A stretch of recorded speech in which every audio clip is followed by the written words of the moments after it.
So ఎందుకు Padmarao Goud Gowda community పెట్టినటువంటి సభలకు లేకపోతే వాళ్ళు పెట్టిన మీటింగ్లకి తక్కువ అటెండ్ అవుతున్నారు? తక్కువ కాదు, 90% పోను, 10% పోతా. అందుకే తక్కువ 90% పోను. ఎందుకు?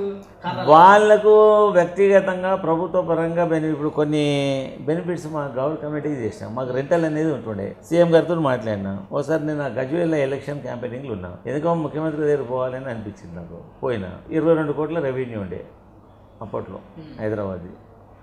పోయి డైరెక్ట్ ఇదే అడిగినా, మన ఇంత పెద్ద బడ్జెట్లో 22 కోట్లు అవసరమా మనకు? ఏం పద్మా నువ్వు క్యాంపెయినింగ్లు నువ్వు అడిగి వచ్చినావు, నువ్వు ఏం చెప్పదలుచుకున్నావు, ఏం అడుగుతున్నావు నాకు అర్థమైతే లేదు. అంటే ఎక్సైజ్ ఈ తాడీ షాపుల మీద 22 కోట్ల రెంటల్ వస్తుంది అన్న మనకు. ఇంత పెద్ద బడ్జెట్లో అది మనకు తక్కువ ఉంటుందా? నువ్వు ఏం చెప్పదలుచుకున్నావు చెప్పు నాకు డైరెక్ట్గా. ఈ రెంటల్ గిట్ అన్నీ తీసేయాలని అనుకుంటున్నానా?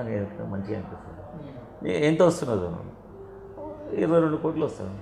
నీకు అట్లున్నప్పుడు తీసేపోవాలి చెప్పిండు. ప్రెస్ కాన్ఫరెన్స్ పెట్టినా, అనౌన్స్ చేసి మళ్ళీ గజ్వేల్కి వెళ్ళిపోయాను. ఇప్పుడు ఏ రెంటల్ లేదు. గౌడ్ అనే వ్యక్తికి, కుల సోదరునికి కళ్ళు గీసుకోవాలి, తెచ్చుకోవాలి, అమ్ముకోవాలి తప్ప ప్రభుత్వ రుసుములు అనేవి ఏమీ లేవు.